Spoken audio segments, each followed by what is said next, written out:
Yamara-hao, my creatures of the night. The cards have told me of your yearning for something more than our witching hour story times. Well, darklings, I have heard your cry into the void. Your demons are hungry.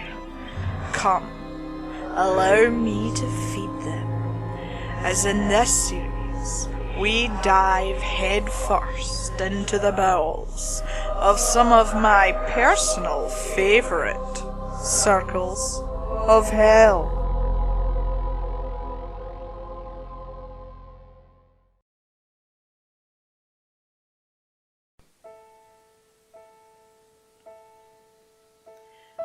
Have you ever heard of the 7 Gates of Hell? It's a hugely popular paranormal site in rural Pennsylvania, surrounded by urban legend and horror stories. I always took it for granted how popular the site was, growing up only 15 miles down the road. But apparently it's a nationwide phenomenon that some people travel hundreds of miles to visit. Now, I've never been one to believe in the paranormal. It's not just ghosts and the like. Anything that didn't have concrete evidence that I could see or feel was hard for me. I was just a logically based person. I'm sure you know the type. My friends, however, were all in that phase of young adulthood that involved needing to find proof of some kind of ghost, demon, or otherworldly entity. We were all sophomores in high school, and our evenings consisted of all sorts of ghost hunting adventures, such as going out into the woods behind Maddie's house, and using the pendulum to try and speak with a spirit, using a Ouija board, and even trying to create a makeshift summoning portal out of kitchen supplies. None of it ever really worked. Sure, the pendulum swung, but it was windy. And everyone knows that Ouija boards are just controlled by whoever is touching it, wanting to make a spooky scene. I was always there, playing along and having fun, but never truly believing anything. This is why, when Kenny brought up going to the 7 Gates of Hell, I was all for it.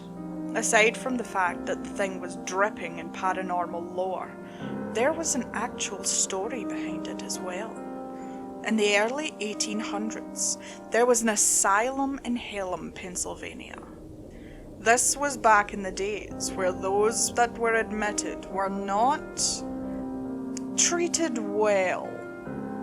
I don't need to tell you the things that happened to those admitted to asylums before 1900. One evening, that asylum caught fire and started a blaze for the centuries. Due to its location in the middle of the woods, it took fire response teams well over 20 minutes to get to the scene. And by that point, well, there was no point. Most of the occupants of Hallam Asylum were burnt alive. And while a few escaped into the forest, many were found dead later in that surrounding area due to smoke inhalation, starvation, or being ripped apart by animals. All quite gruesome deaths. I wanted to see the remnants of that asylum that were allegedly still past the 6th gate. It was a Friday night when we went, leaving our home at 10 p.m. so that we could try to get to the asylum by 3 a.m., the witching hour. There were 5 of us: Kenny, Maddie, Andrew, Lauren, and myself, all piled into Kenny's single-row pickup truck. "So what are you guys hoping to find out there?" I asked.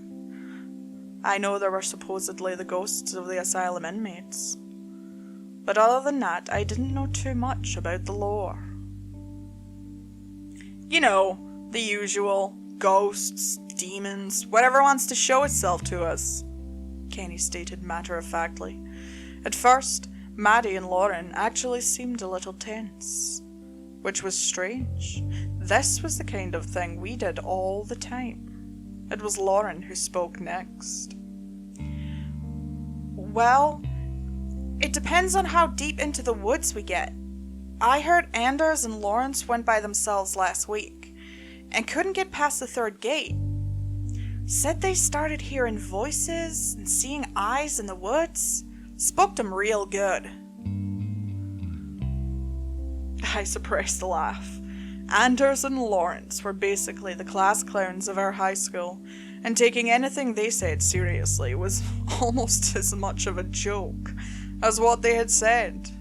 Yeah, and I've heard that if you make it past the 7th gate, then you get sent directly to hell, never to return, Maddie said, her eyes scanning the woods to our right. Assuming hell is real, that is, I chime in, achieving a punch in the arm from Andrew. After about 45 minutes of driving, we arrive at the broken down street sign that says Toad Road, the alleged beacon of where the gates are to start.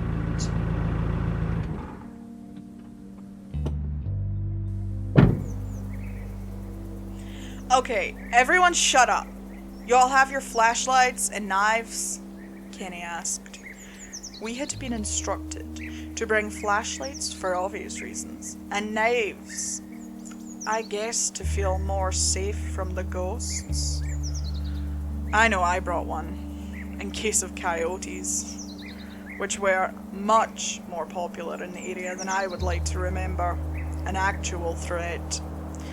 We all nodded in his direction, signaling our 2 items. Great! So, about 1/8 of a mile in the forest here should be a rusted gate. That is the first gate. And once we cross it, we will be in the devil's territory, Kenny said with a smirk on his face. I hope he's ready. I rolled my eyes and shot a smile at Maddie, who was looking a little nervous still. I put my arm around her and whispered to her that everything was going to be all right, and maybe they would finally see something of substance. Then we can put this dumb paranormal stuff behind us and move on to the next fad. Kenny would soon turn around and lead us into the woods. It took about 5 minutes to reach the gate that he had spoken of. I honestly didn't see what the big deal was. It was a little bit strange for the rusted iron gate to be sitting in the middle of the woods, not attached to anything, and being overgrown with vines and weeds. But scrap metal is found everywhere. There wasn't a huge significance. The others seemed a mixture of elated and nervous at the same time. So, what's supposed to happen after we cross? I asked, preparing myself for the made-up shenanigans I will be experiencing soon. The first gate isn't much. According to legend, since we are the furthest away from the asylum, there's the least amount of spirits here. They will likely try to push you around, so you may feel a bit of pressure. But that's about it. Oh, also, our phones will probably go out here. Electronics don't work at the gates, so please stay close. And if you get separated from the group, just go back to the car, so you don't get unhelpably lost. I left it unlocked since we are in the middle of nowhere. Kenny banged his flashlight twice on the metal bars of the gate, causing bits of rust to spark in the air around it. Then, in a theatrical performance, he stepped to the other side of the gate. I was next to follow, and then the rest of the group, and unsurprisingly, I felt no different. We walked for a few more minutes, and when I checked my phone, it had shut off, which was strange because the battery life had been almost 80% when I left the car. I guess cell service just doesn't work this far out into the country. So, all your phones are actually off then? I ask, making sure I'm not the only one. One by one they check, and one by one they agree with me. I'm more concerned about getting pulled apart from each other than the fact that maybe this could be a paranormal interaction. Maddie, though, is particularly freaked out by this. Guys, I don't know. This feels a little bit too real for me, Maddie said nervously, looking back towards the way we came, probably judging whether the social repercussions of going and waiting in the car and being called a baby inevitably by the rest of the group was worth it. Oh, stop! It's fine! Worst comes to worst, we all die in a poltergeist extravaganza, Kenny said, not helping. We continued walking.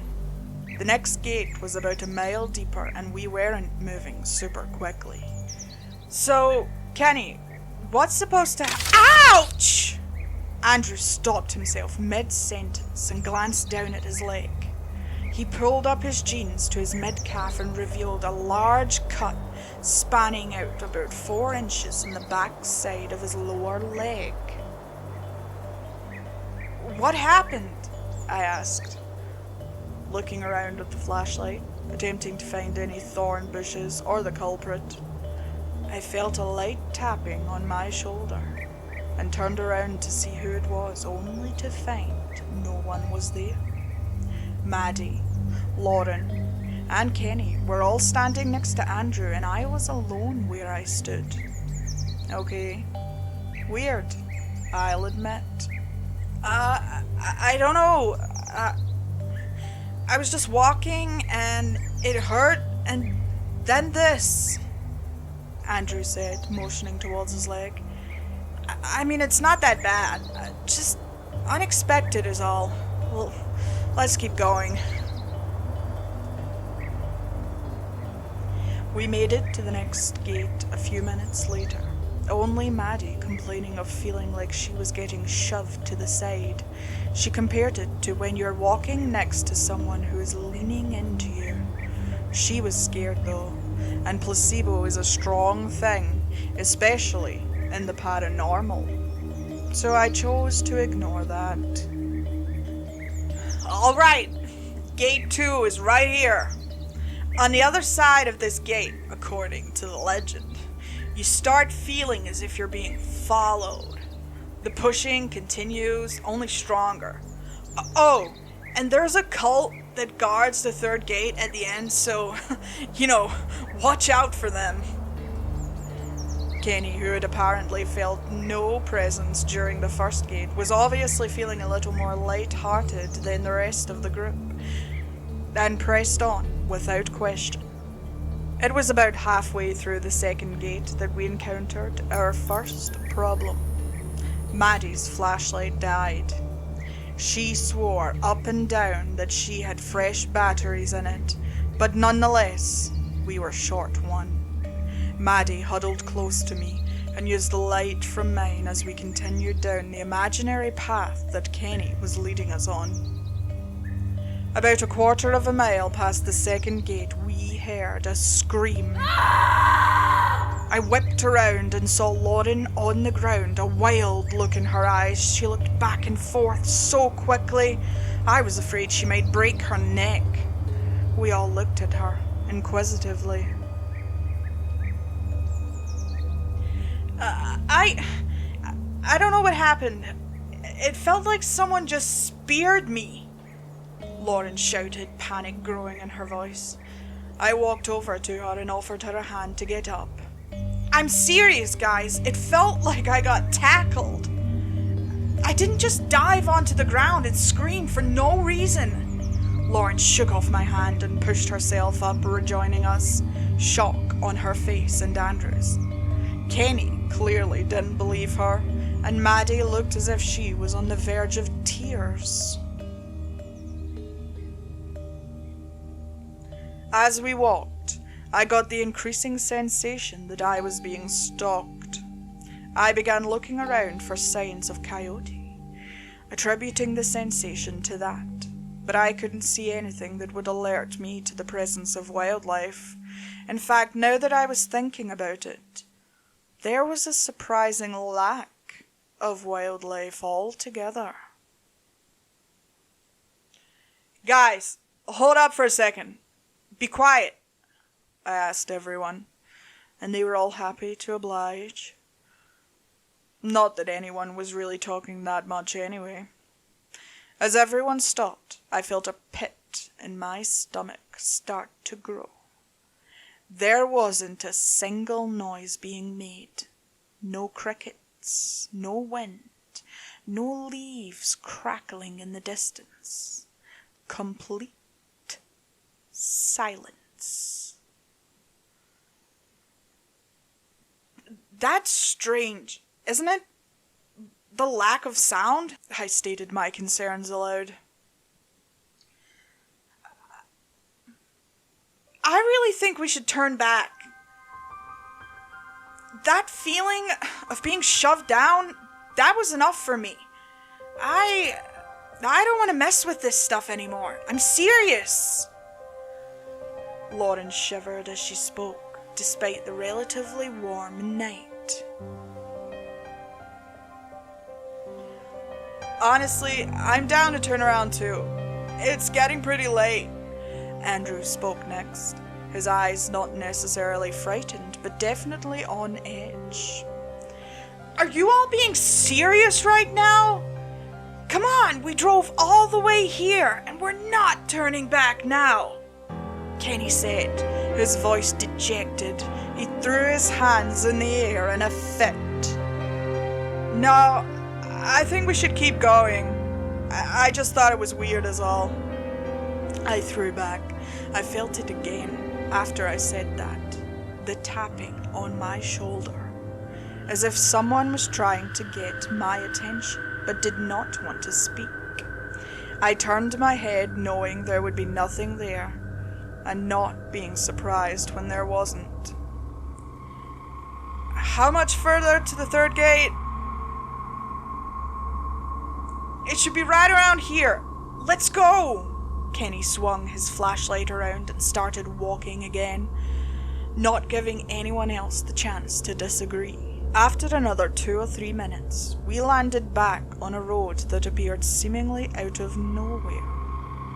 There was no sound of traffic, obviously, and there was no paint on the road. It just seemed like concrete and the wilderness. The feeling of being watched was almost overwhelming now, and I have to admit, it has started freaking me out a little bit at this point. I could see in the distance another gate sitting at the end of the road. This one felt different though. Maybe it was because it was decidedly less rusted and antique looking. Or maybe it was because it was in the place that actually made sense for a gate to go, instead of being in the middle of a forest somehow. It just felt strange.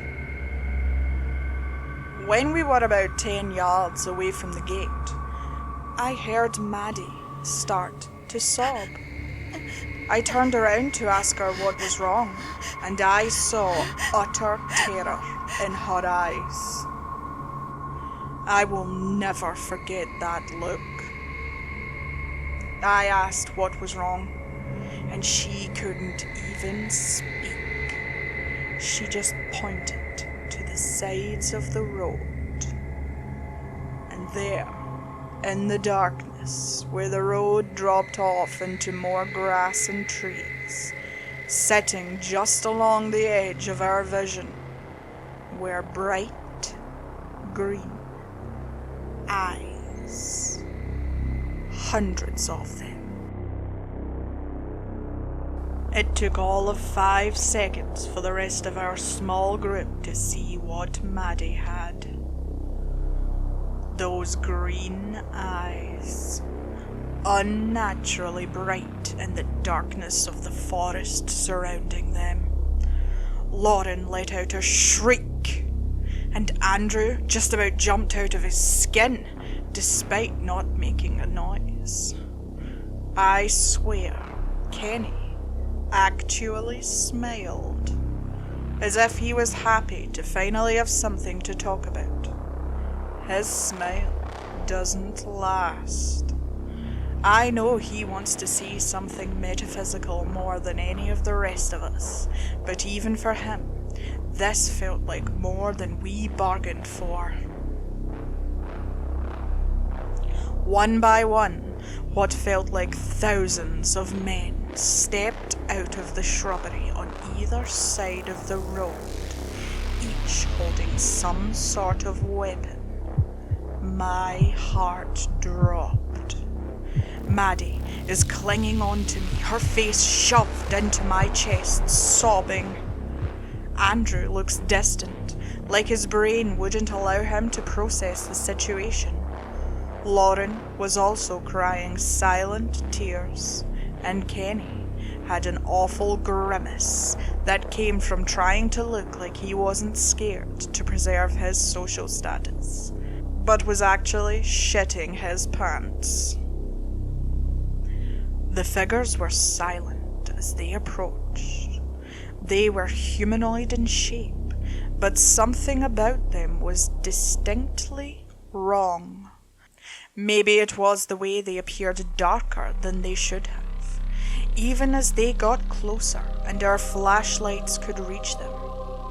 Maybe it was the way they seemed to float instead of walk as they moved, or maybe it was the noise that emitted from them. It was subtle, a small static like white noise, but it's amazing how loud things sound when you haven't heard a noise at all in the last 45 minutes. 3 of the figures maneuvered themselves between us and the third gate, their gaze never breaking from our own. One stepped forward, his hands wrapped around what appeared to be a shotgun, the other 2 clutching giant clubs made of wood and scrap metal. You will turn around now. The voice didn't come from the man with the shotgun, but rather boomed through the air, as if the world itself were speaking to us. Of course, my initial reaction was to turn around and get the fuck out of there, as was everyone that was sane in our group. Kenny, however, stared forward with more purpose and drive than I had ever seen. He had finally done it. He had contacted and seen with his own 2 eyes something from another world. We all had. However, unlike the rest of us, it hadn't frightened Kenny.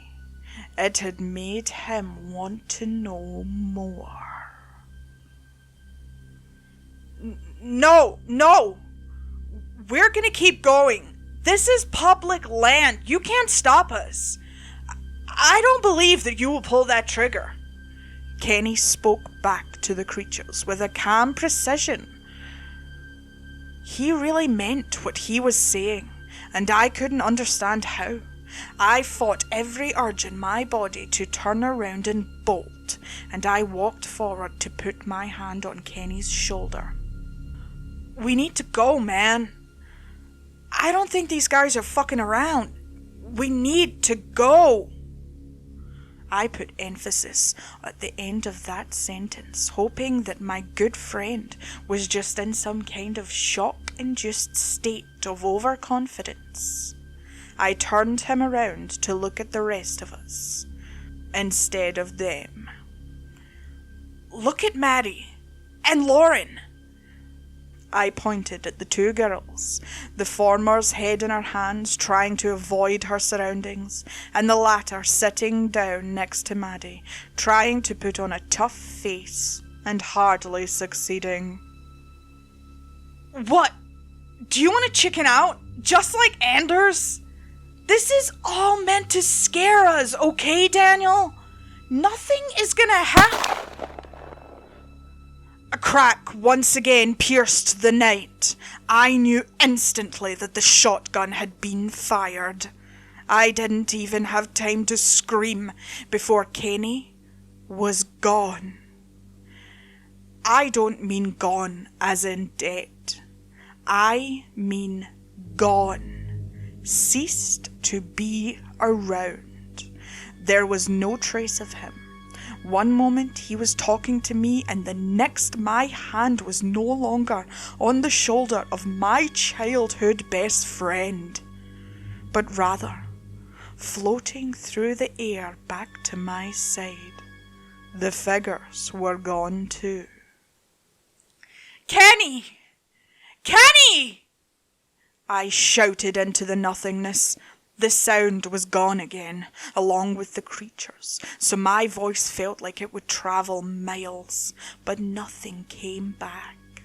I turned back to everyone else, and they looked as petrified as I was. Where is he, Daniel? He was just right there. You had your damn hand on his shoulder. Daniel, where is he? Andrew was now in front of me, jabbing his finger into my chest, as if somehow I was the one that caused this. I started. That is bullshit! Andrew shoved me hard enough that I stumbled backwards and almost fell over. People don't just disappear! His rage quickly dissipated into worry as he walked over to where Kenny was just a few moments before and dropped to his knees. We have to leave. Now. Tell the police what happened. I don't know. We can't just abandon him out here, Andrew. We have to keep going. It was Lauren that spoke this, the steely look on her face, much different than the one she was wearing only a moment ago. She was right. If we left right now, Kenny might as well be dead. He still might be dead, but if we keep going, maybe we can find those creatures again and try to strike a deal. There was nothing I wanted more than to leave this forest and never come back. But at this point, we didn't have a choice. Maddie looked up for the first time since the dark men arrived, her entire face red and tears staining her cheeks. When she spoke, her voice cracked and she sniffed to try and stop her nose from running to no avail. I don't want to.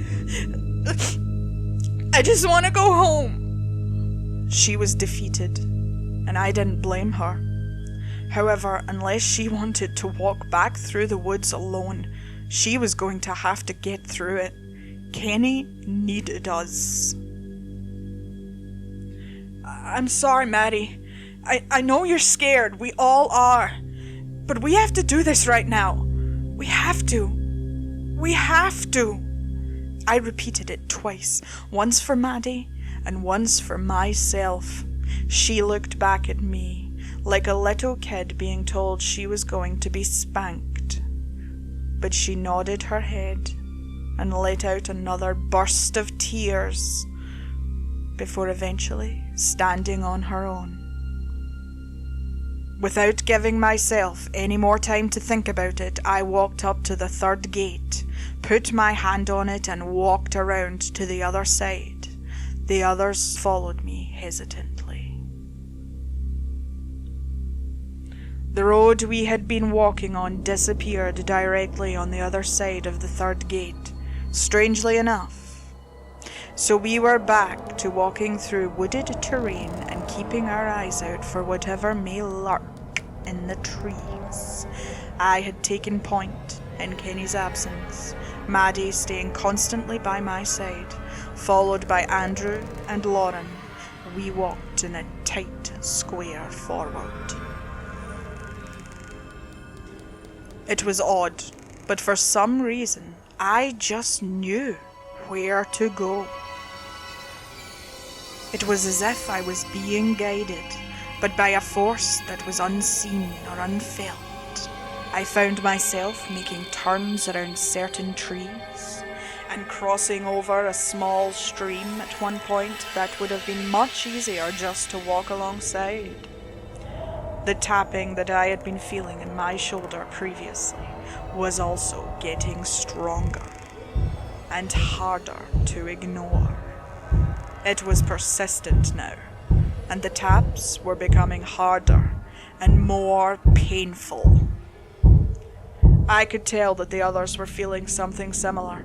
Even though nothing was said between them, all three of my companions would occasionally grimace and hold a section of their body or spin their head around to look in a direction that had no calling to it. To their credit, especially poor Maddie, no one said a word. We ventured in silence for about 15 more minutes before we heard a scream. It was off in the distance, maybe 50 yards away, I could guess. But with the lack of other sound, it was really hard to tell. Andrew and Lauren started running towards the call for help, and I was soon to follow.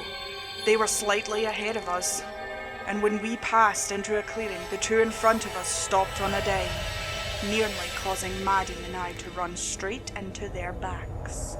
Andrew's hand clapped over his mouth, and Lauren turned away to vomit. I looked past them and saw my own mother being stabbed repeatedly by what I could only describe as a monster. It was pitch black like a shadow, with curled blades for hands and lanky canine-looking legs, bent in directions that didn't make any sense. "Mom!" I screamed, mine almost as blood-curdling as hers. I rushed forward and tried to tackle the creature attacking my mother, but right as I was about to lay into it, it too disappeared in front of my eyes.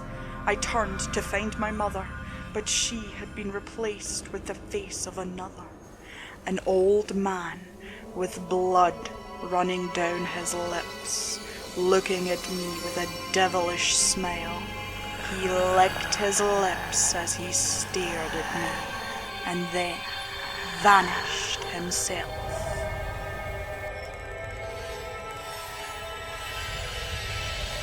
It took me a minute before I could move again.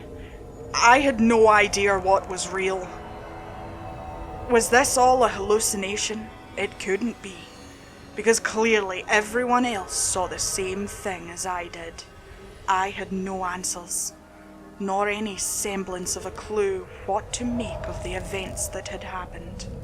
I fought back the urge to scream and vomit as I walked back to our group. What are we even gonna do? You know, if we find him?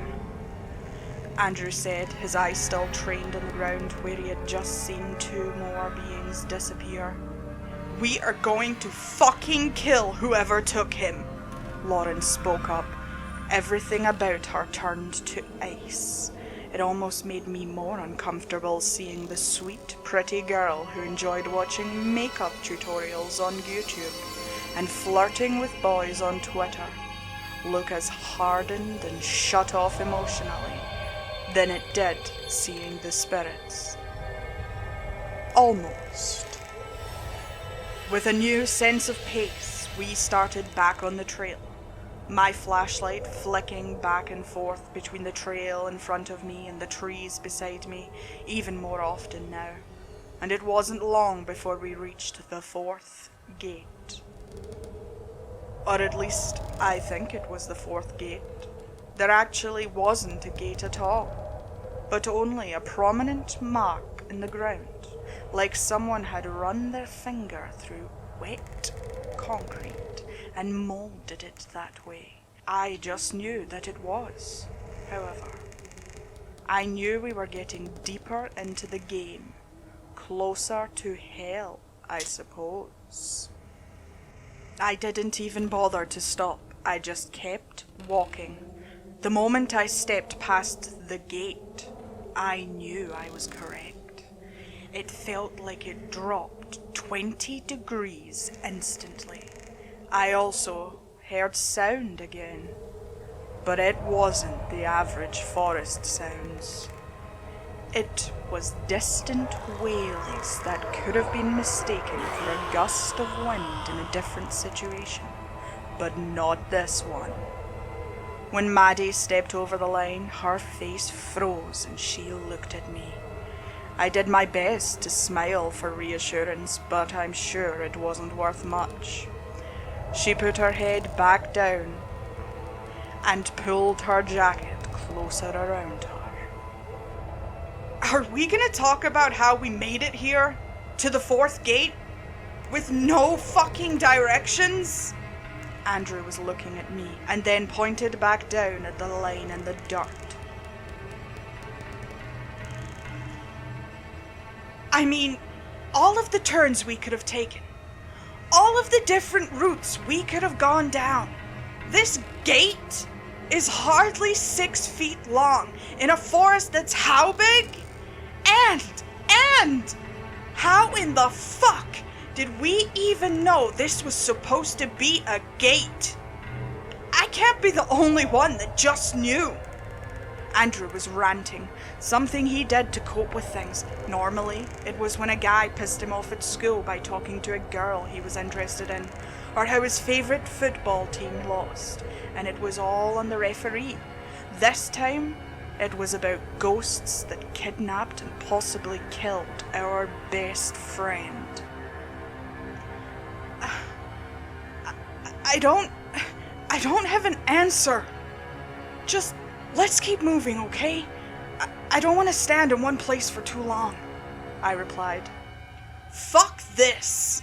Andrew crossed his arms and let out a shiver from the newfound cold, but continued to walk ahead of me. Lauren simply walked by his side and looked straight ahead, focused on an unknown point and mindset only in completing her objective.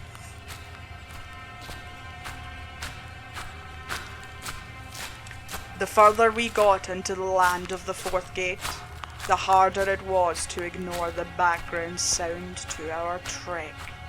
It was clearly screaming, and it was clearly in the direction we were heading. Then again, I guess we had given up rational thought the moment we decided to continue further into this damned hell forest, instead of turning around and cutting our losses at one of us. I know that may sound fucked up to say, but I'm afraid that even if we make it out of here, our lives will never be the same again. I know mine won't be.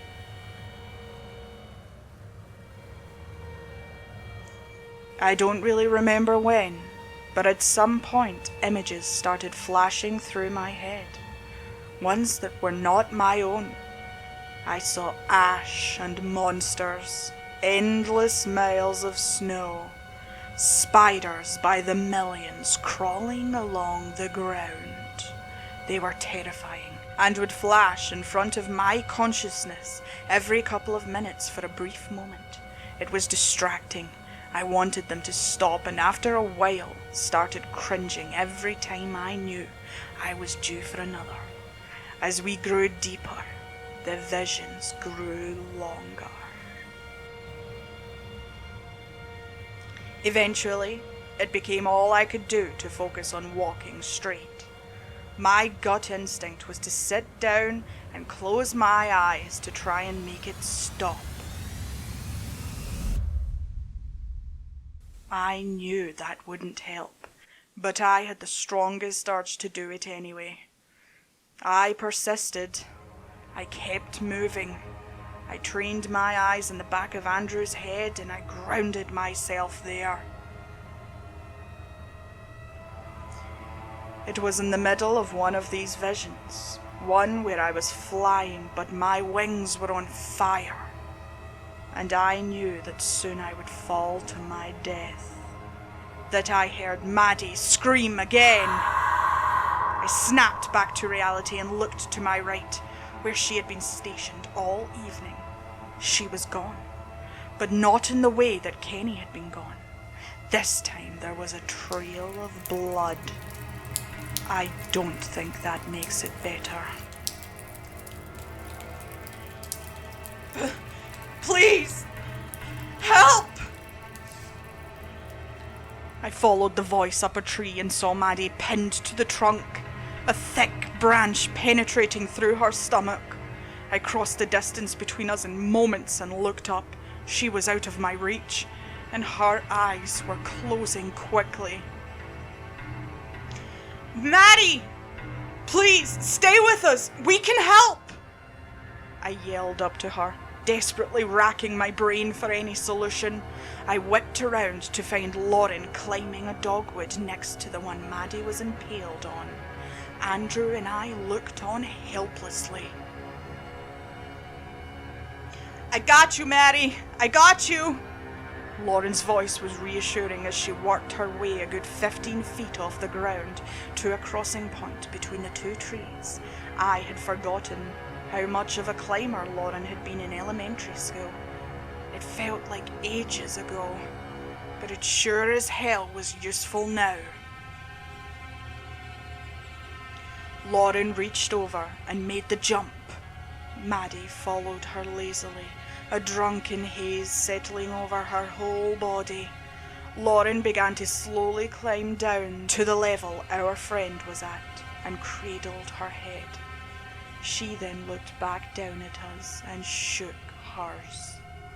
There was nothing we could do. You have to try, Lauren. Please, get her down. I begged. I couldn't handle another loss. Lauren grimaced and did the only thing that could possibly save her.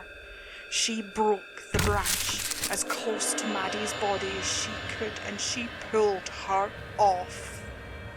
I'm not sure actually if she managed to pull her the whole way off the tree branch. It wasn't long after Lauren touched her. Maddie disappeared into thin air. I sat down on my knees and cried. With Kenny, we could force ourselves into thinking he was still alive somewhere, just kidnapped by some mysterious force, waiting for us to save him. Maddie was dead. I don't know where her body went, but I could see the life drain from her eyes when she was up on that tree. I don't think I will ever get the image out of my head. Can you imagine seeing your best friend, one who begged you to leave and that you forced to keep going, impaled on a tree limb, screaming for her life, knowing you couldn't save her? There was not much time for grieving, however.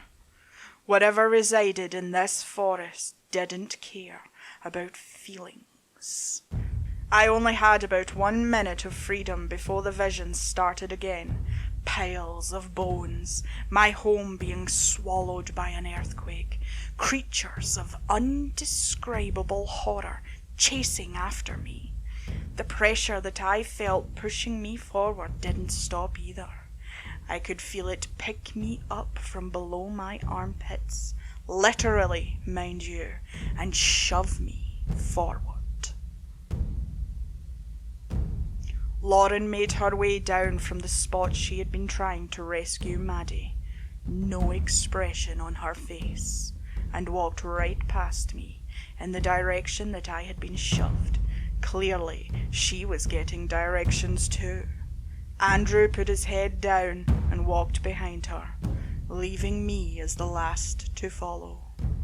I took one last glance back and continued on. There was nothing else I could do. The fifth gate didn't exist, at least physically. No one had spoken a word for the mile walk after Maddie's death until Lauren eventually spoke. "We just passed the 5th gate." Of course, I felt it too. Instead of feeling hands tapping or shoving, it now felt like a constant pressure. Like when you were 5 years old and your 6'8" uncle gave you a bear hug, only then you knew it would eventually end. The visions had gotten increasingly worse, but I am starting to become numb to them. They are just a part of me now. I have accepted that.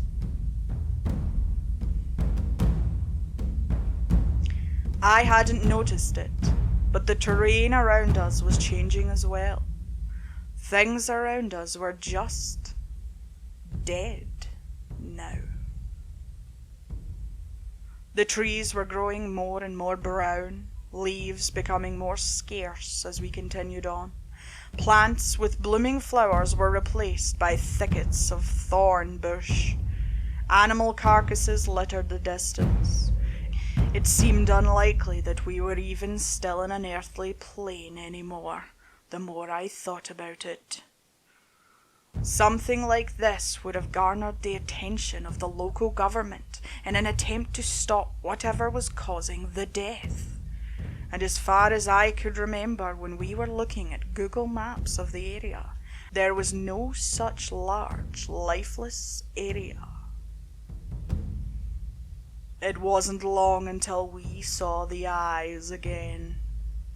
It felt less eerie this time around and more sinister.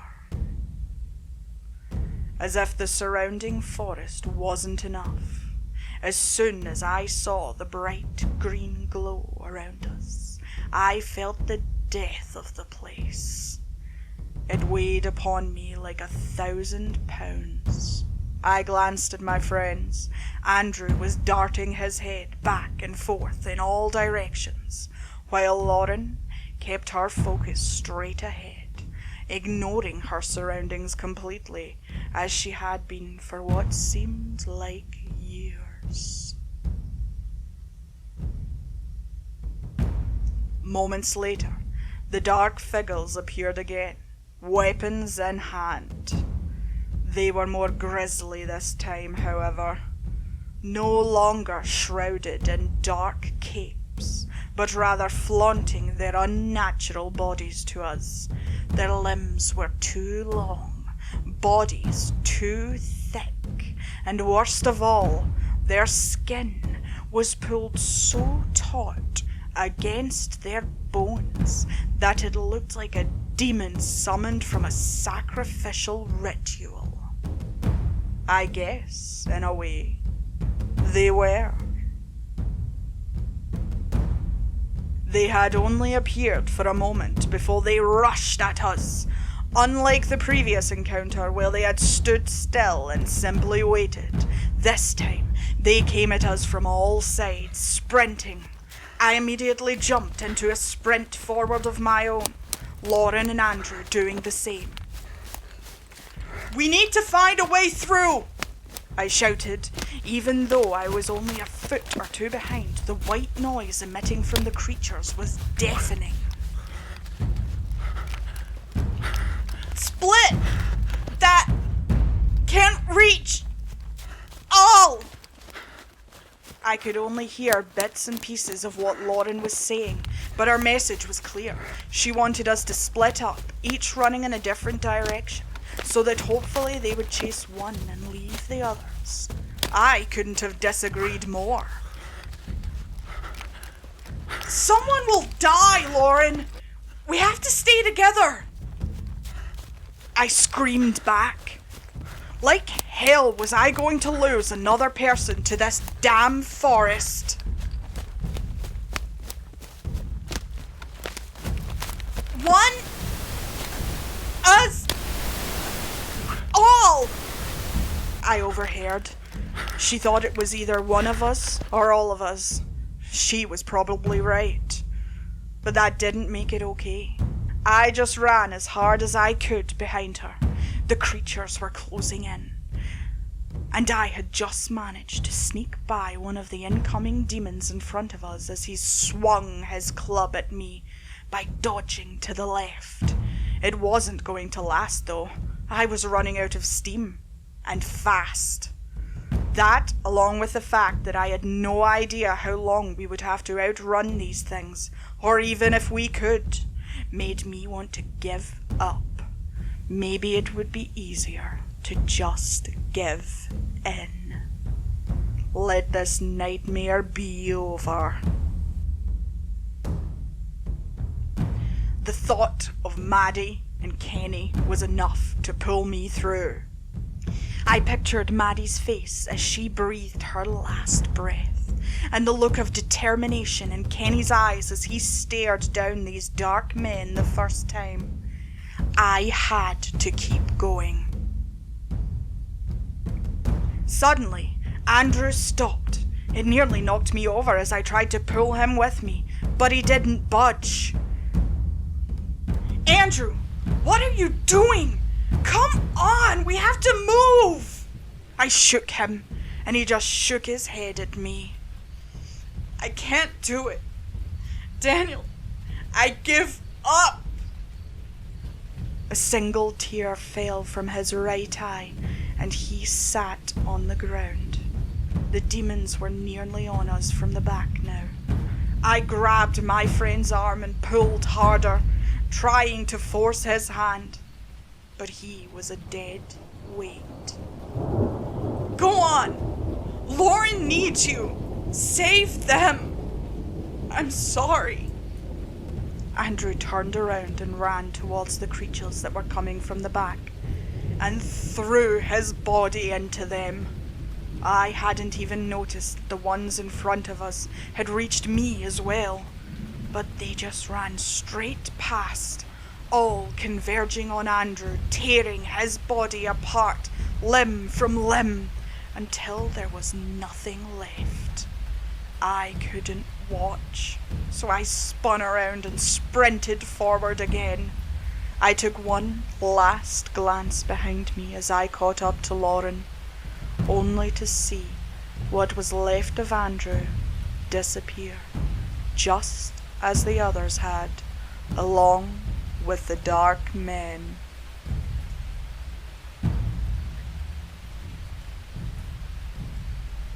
How do we do this, Lauren? I asked, stopping momentarily to catch my breath. We are dead already, Daniel. Don't you get that? It wasn't a question. I saw no sympathy for our mutual friend in her face, no remorse. Then, without another word, she walked again, onwards towards the next gate, one step closer to hell. If you didn't count what we were in already as hell, that is. The sixth gate came and passed. I didn't say a word, neither did she. I don't think either of us really know what we are going on for at this point. I've given up on saving them. I guess I only move forward because it seems a waste to go back. The visions have completely taken over my sight. I only see horrors now, and my legs walk on their own. The silence of the forest has been completely replaced by screams of agony and anguish. I looked down at my arms during a brief moment of clarity to find them covered in bone-deep gashes and bruises that are dark and large. I chuckled to myself. Despite everything, I didn't even feel these injuries. At least, if I die, it will be painless. We traveled for hours, and eventually that little presence that had been guiding us this whole time went away too. We wandered aimlessly, with no way of knowing where the seventh gate would be, the final gate. I tried for a moment to think about it logically, but it was hard to do anything besides concentrate on not going insane. Finally, it came to me. Each gate had some sort of trial, an attempt by the forest to get us to leave. Gate 1 was our phones going off, enough to dissuade some, but not us. Gate 2 was the first presence of the supernatural, when we all knew this wasn't normal. Gate 3, the first appearance of the dark men and the loss of Kenny. 4, Maddie. 5, Andrew. The thought popped into my mind at the same time as it did to Lauren, undoubtedly from whatever devil source has been guiding us this whole time. Only one can go on.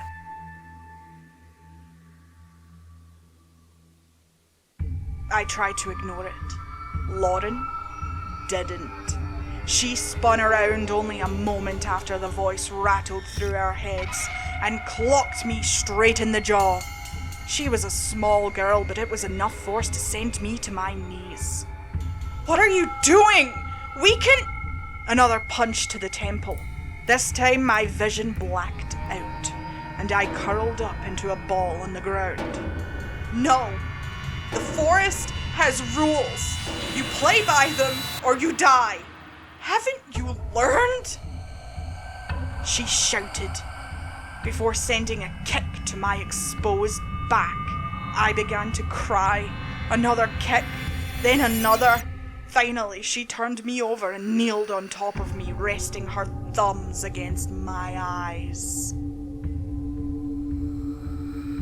"You were always weak, Daniel." Lauren spoke and then began jamming her thumbs into my eye sockets. I can't begin to describe the pain.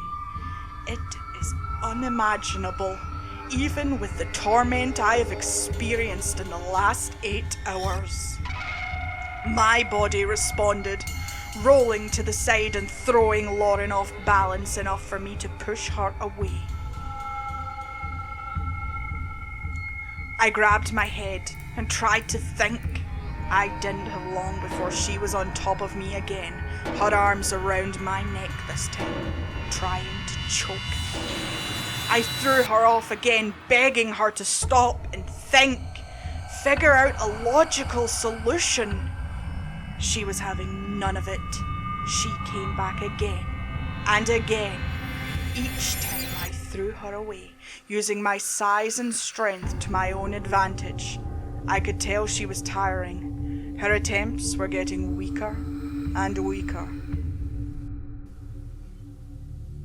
She came at me again, and I threw her again. This time, she didn't get up. I walked over to her, my hands still massaging my eyes, trying to get feeling back to them. When she turned around, the ice in her eyes had melted back to the warm ocean blue that I remembered so fondly.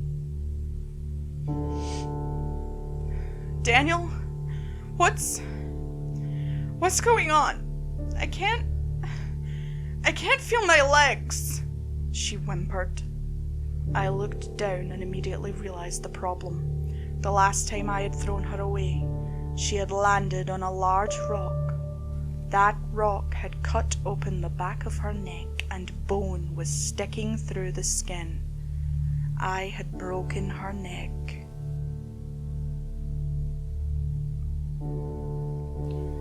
"It's going to be okay, Lauren. I'm right here. We're gonna make it." I tried to soothe her, but the fear in her eyes broke my heart. I knew it was all a lie. I cradled her in my arms and did my best to keep her company. After a minute, she was gone. Disappeared just like the others. Suddenly, I was alone.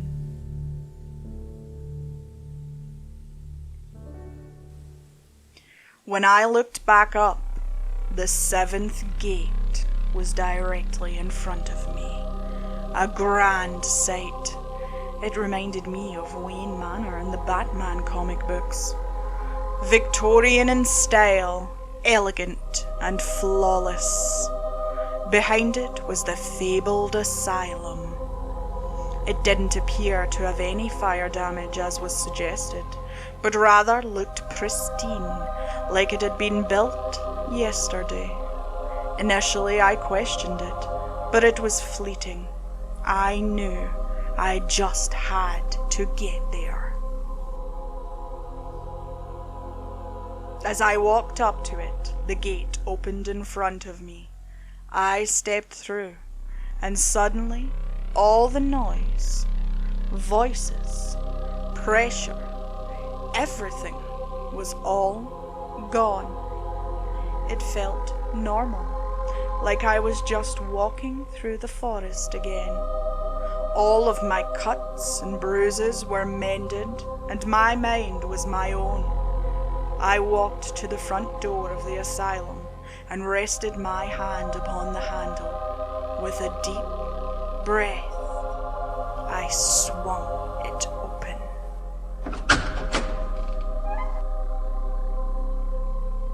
Standing in front of me were Kenny, Maddie, Lauren, and Andrew. I wanted to be relieved, but the sight of them made it hard. All four were battered, bloody, and crying.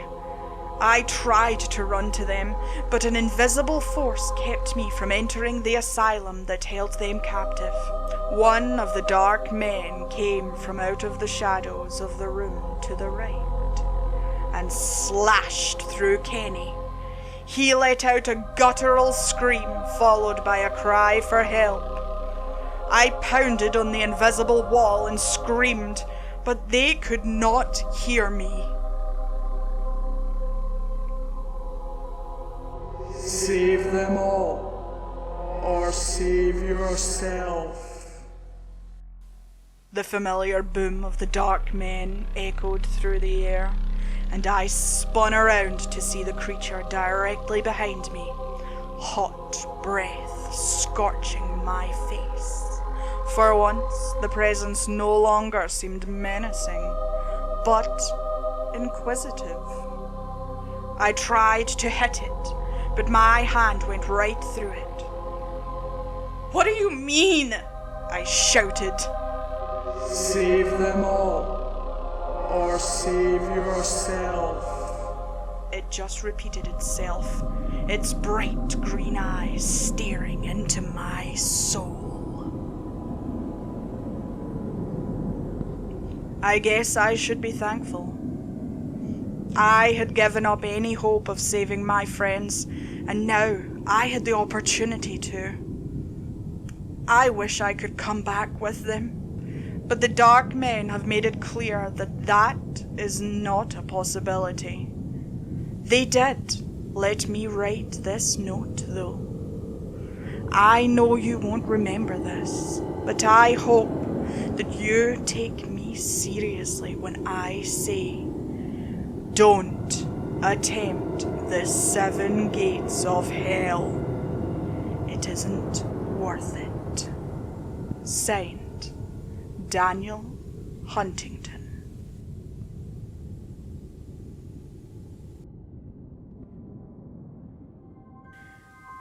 My name is Lauren Lopez, and this letter was delivered to my house earlier today. I don't know, it probably isn't real, but just in case, I wanted to share it with you all. I don't know anyone by the name of Daniel Huntington, but the whole thing does seem kind of familiar. I have a feeling it's one of Kenny's tricks to try and get us to do something he doesn't think we all want to do. If that was his plan, it worked. I had never heard of the 7 gates of hell, but the 4 of us are going tonight.